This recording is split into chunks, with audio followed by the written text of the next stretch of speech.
Hi everyone, welcome back to my channel UPSC is Easy. My name is Shreya. It came to my notice that we have not completed the chapter DPSP, so we are going to complete it today.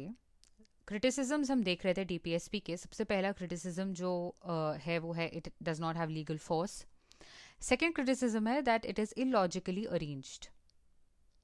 Third criticism is sir Ivor Jennings ने बोला था that DPSP is based on political philosophy of the 19th century of England, so it is conservative. The fourth criticism, which is the most important criticism, is that इस पे constitutional conflict. It leads to constitutional conflict. Right?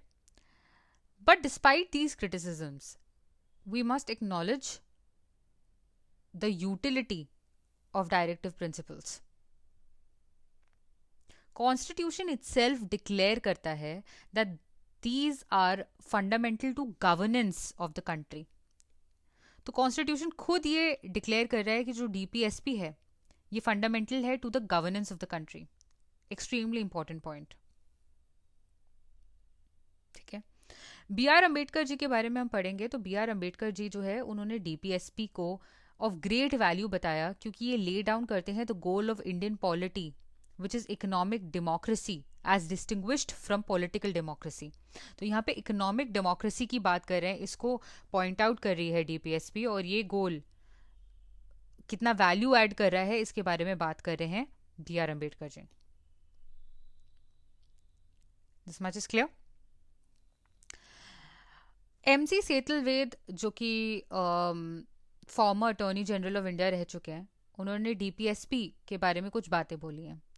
Although कोई legal right या legal remedy DPSP के साथ associated नहीं है, still कुछ बातें हैं जो हमें डीपीएसपी के सिग्निफिकेंस के बारे में बताती हैं. सबसे पहले जो DPSP it is like instrument of instructions और general recommendations, right, addressed to all authorities in Indian Union. Second is it have served as useful beacon light to the court. ये भी हम पढ़ चुके हैं. They have helped courts in exercising their power of judicial review to determine the constitutional validity of a law. Third is it also amplifies the preamble. Preamble में क्या mentioned है? It solemnly resolves to secure all its citizens justice, liberty, equality, fraternity. इसी को amplify कर रहा है DPSP. Also, ये form करता है एक dominating background to all state action, legislative or executive, and also guide करता है courts को in some respect. Right? अगर आप देखेंगे तो डीपीएसपी एक्चुअली में क्या कर रहा है, ये फैसिलिटेट कर रहा है continuity of domestic as well as foreign policy. तो जो स्टेबिलिटी है ऑफ पॉलिसीज जो कि डोमेस्टिक हो या इंटरनेशनल पॉलिसीज, फॉरेन पॉलिसीज हो, economic as well as social sphere में, उनको स्टेबिलिटी देने का काम ये कर रहा है. ये सप्लीमेंट्री है to fundamental rights of citizens. जो वैक्यूम पार्ट 3 में है उसको फिल करने की कोशिश कर रहा है DPSP by providing for social and economic rights. Right.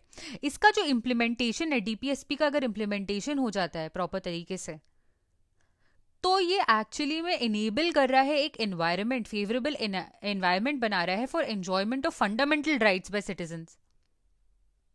क्योंकि फंडामेंटल राइट्स जो कि पॉलिटिकल डेमोक्रेसी के लिए है, इसका कोई मतलब नहीं रहेगा if there is no social और इकोनॉमिक डेमोक्रेसी. और सोशल एंड इकोनॉमिक डेमोक्रेसी जो है वो प्रोवाइड कर रहा है डीपीएसपी. एक चेक का भी रोल प्ले कर रहा है. जो ऑपोजिशन है वो एक्सरसाइज कर सकती है अपना influence and control over the operations of government, क्योंकि अभी एक आपके पास एक ब्लूप्रिंट है as to how what a state should aim for. This is clear. Also, it serves as a crucial test for the performance of the government. Policies जो है government की. This much is clear. अब हम देखने वाले हैं सबसे important topic इस चैप्टर का, that is conflict between fundamental rights and DPSP. आपको पता है कि जो फंडामेंटल राइट्स हैं वो जस्टिसाइबल हैं, राइट, एनफोर्स्ड है, एनफोर्सेबल है बाय कोर्ट्स. डीपीएसपी नॉन जस्टिसाइबल है. ठीक है, डीपीएसपी जो है वो एक मॉरल ऑब्लिगेशन है ऑन स्टेट. आर्टिकल 37 हम देख चुके हैं. ठीक है, एक केस था which is Champakam Dorai Rajan case which happened in 1951. Champakam Dorai Rajan case. ठीक है, इस केस में सुप्रीम कोर्ट ने ये रूल किया कि in case of any conflict between fundamental right and DPSP the former would prevail. मतलब फंडामेंटल राइट्स की सुप्रीमसी बताई. ठीक है, it declared that DPSP have to conform to run as subsidiary. तो डीपीएसपी को सब्सिडरी पोजीशन में रखा गया टू फंडामेंटल राइट्स. बट ये जो 1951 में सुप्रीम कोर्ट ने चंपकम दोराई राजन केस में एक और चीज जो बोली वो ये थी कि जो फंडामेंटल राइट्स हैं they could be amended. As a result आप देखेंगे फर्स्ट कॉन्स्टिट्यूशनल अमेंडमेंट 1951 में, उसके बाद 55 में फोर्थ, देन 1964 में 17th. ये कॉन्स्टिट्यूशनल अमेंडमेंट्स हुए to implement what, to implement some of the directives. ये जो अबव सिचुएशन है ये पूरी तरीके से चेंज हुई इन 1967. 1967 में क्या हुआ? 1967 में आया Golaknath case. Important, extremely important for your mains but also of importance for your prelims. इस केस में सुप्रीम कोर्ट ने यह रूल किया कि parliament can not take away or abridge any of the fundamental rights which are sacrosanct in nature. तो parliament can not take away fundamental rights that are sacrosanct in nature. ये Golaknath case में supreme court ने बोला. In other words, court held that fundamental rights cannot be amended for the implementation of directive principles. तो DPSP की implementation के लिए fundamental rights को amend नहीं किया जा सकता है, ये गोलकनाथ केस में बोला सुप्रीम कोर्ट ने. ठीक है, इसके बाद पार्लियामेंट का रिएक्शन आता है. पार्लियामेंट ये जो सुप्रीम कोर्ट का गोलकनाथ वाला केस का जजमेंट है उस पर रिएक्ट करती है. कैसे रिएक्ट करती है? By bringing 24th constitutional amendment act and 25th constitutional amendment act of 1971. ये जो 24th कॉन्स्टिट्यूशनल अमेंडमेंट एक्ट है इसमें क्या हुआ? जो पार्लियामेंट है डिक्लेयर करती है कि पार्लियामेंट के पास, ये 24th constitutional amendment act declare करती है कि पार्लियामेंट के पास पूरी तरीके से सारी पावर है कि वो अब्रिज कर पाए fundamental rights by constitutional amendment. और जो 25th कॉन्स्टिट्यूशनल अमेंडमेंट एक्ट है ये दो तरीके के चीजें, प्रोविजंस यहां पे लाता है और इंसर्ट करता है आर्टिकल 31C. तो आर्टिकल 31C आपके 25th कॉन्स्टिट्यूशनल अमेंडमेंट एक्ट से आया है 1971 में. कौन से हैं ये दो प्रोविजंस? सबसे पहला प्रोविजन आर्टिकल 31C में जो आया था वो ये था, no law which seeks to implement the socialistic directive principles specified in article 39B and C shall be void in contravention of fundamental rights 14, 19 and 31. ठीक है, क्या मतलब है? एक 39B क्या है? The state shall direct it's policies towards securing that ownership and control of material resources of community are distributed as best to subserve the common good. And 39C क्या है? The state shall direct its policies towards securing that operation of economic system does not result in concentration of wealth and means of production to common detriment. ये है 39B and 39C. ठीक है, तो कोई भी law जो 39B या C को इम्प्लीमेंट कर रहा हो उसे आप वॉइड नहीं डिक्लेयर कर सकते on the basis of that it is against article 14, 19 and 31 of the constitution. 14 क्या है? Equality before law and equal protection of law. 19 is protection of 6 rights in respect to speech, assembly, movement, etc. And 31 was right to property. Second provision क्या है? Second provision यहाँ पे जो आया वो ये था that no law containing a declaration for giving effect to such policy shall be in question in any court. मतलब जुडिशियल रिव्यू नहीं होना चाहिए. ये था second provision. Kesavananda Bharati case में क्या हुआ ये देखने की कोशिश करते हैं. Kesavananda Bharati case 1973 extremely important. Court ने डिक्लेयर किया कि ये जो अबव प्रोविजन है 31C में, उसका जो सेकंड प्रोविजन है ये जुडिशियल रिव्यू नहीं होना चाहिए वाला, इसको अनकॉन्स्टिट्यूशनल डिक्लेयर कर दिया सबसे पहले कोर्ट ने. मतलब जुडिशियल रिव्यू तो होगा. जुडिशियल रिव्यू जो है वो बेसिक स्ट्रक्चर है कॉन्स्टिट्यूशन का and hence it can not be taken away. ये बोला गया केशव नंदा भारती केस में. However, जो फर्स्ट प्रोविजन है that no law that implements DPSP 39B and C shall be declared void in contravention of Article 14, 19 and 31. ठीक है, इतना क्लियर है. फर्स्ट प्रोविजन जो है 31C का, इसको वैलिड माना गया कॉन्स्टिट्यूशनली. जो सेकेंड प्रोविजन है उसे इनवैलिड या वॉइड डिक्लेयर किया गया. ठीक है. 42nd कॉन्स्टिट्यूशनल अमेंडमेंट एक्ट आता है ऑफ 1976. ये क्या करता है? अब ये पार्लियामेंट कर रही है ऑब्वियसली. ये 31C का स्कोप इंक्रीज करने की कोशिश कर रहे हैं. ठीक है, मतलब हमने यहां पे क्या पढ़ा था? DPSP 39B और C.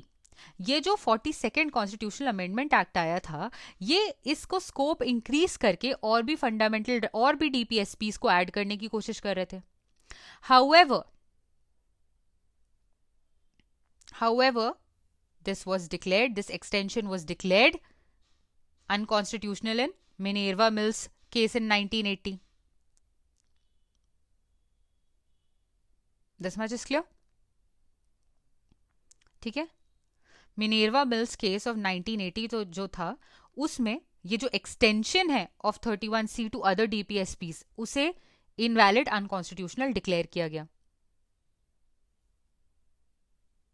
ठीक है, इतना क्लियर है. तो एक्चुअली में क्या हुआ वो देखने की कोशिश करते हैं. मिनेर्वा मिल केस जो था 1980 उसमें सुप्रीम कोर्ट ने ये हेल्ड किया कि जो इंडियन कॉन्स्टिट्यूशन है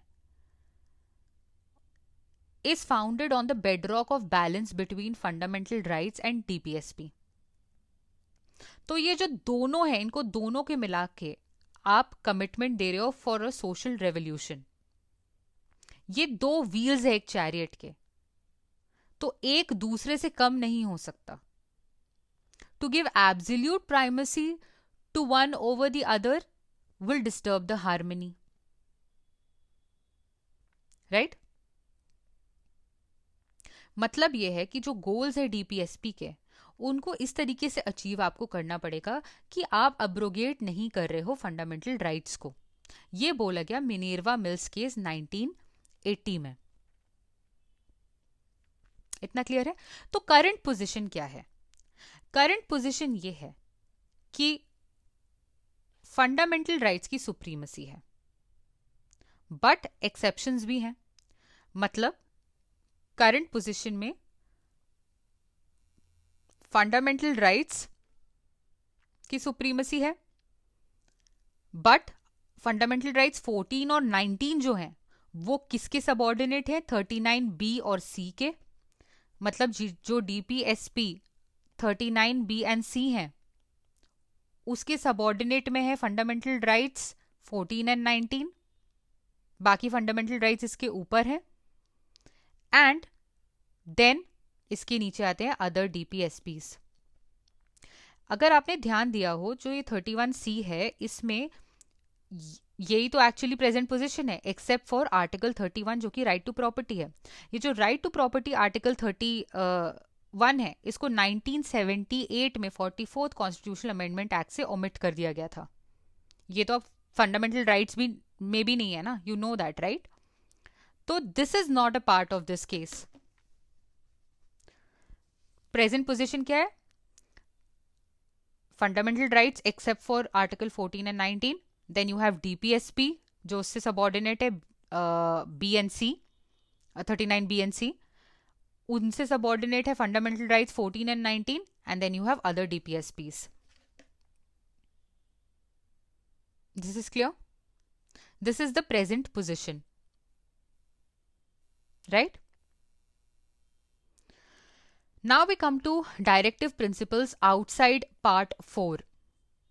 तो यहां पे हम पढ़ने वाले हैं पार्ट 16, पार्ट 17 के बारे में। पार्ट 16 में जो सबसे पहला आपको यहाँ पे डायरेक्टिव प्रिंसिपल जो कि पार्ट 4 के बाहर है वो पढ़ना है, वो है claims of SCs and STs to services. This is article 335 of the constitution. Scheduled castes and scheduled tribes के जो claims हैं will be taken into consideration consistently with maintenance of efficiency of administration in making of appointment to services and posts in connection with affairs of the union or a state. ये है article 335 part 16। इसके अलावा जो second DPSP आपको part 4 के बाहर मिल रहा है, दैट इज पार्ट 17 में article 350A, which is instruction in mother tongue. It shall be the endeavor of every state and every local authority within the state to provide adequate facilities for instruction in mother tongue at primary stage of education to children belonging to linguistic minorities. ठीक है, every state and every local authority की ये endeavour होना चाहिए to provide adequate facility for what? For instruction in mother tongue at primary stage for who? For children belonging to linguistic minorities. इसके अलावा जो एक और DPSP है which is outside fourth part is in part 17 article 351 which is development of Hindi language. It shall be the duty of union. Instruction of mother tongue किसको बोल रहे हैं? स्टेट को, और स्टेट के अंदर की लोकल बॉडीज को। Development of Hindi union to promote and spread of Hindi language and to develop it so that it may serve as medium of expression for all elements of composite culture of India. This is article 351 part 17. ठीक है, ये जो DPSPs हैं ये भी non जस्टिसाइबल हैं. However, they are also given equal importance and attention by judiciary on the grounds that all part of the constitution must be read together.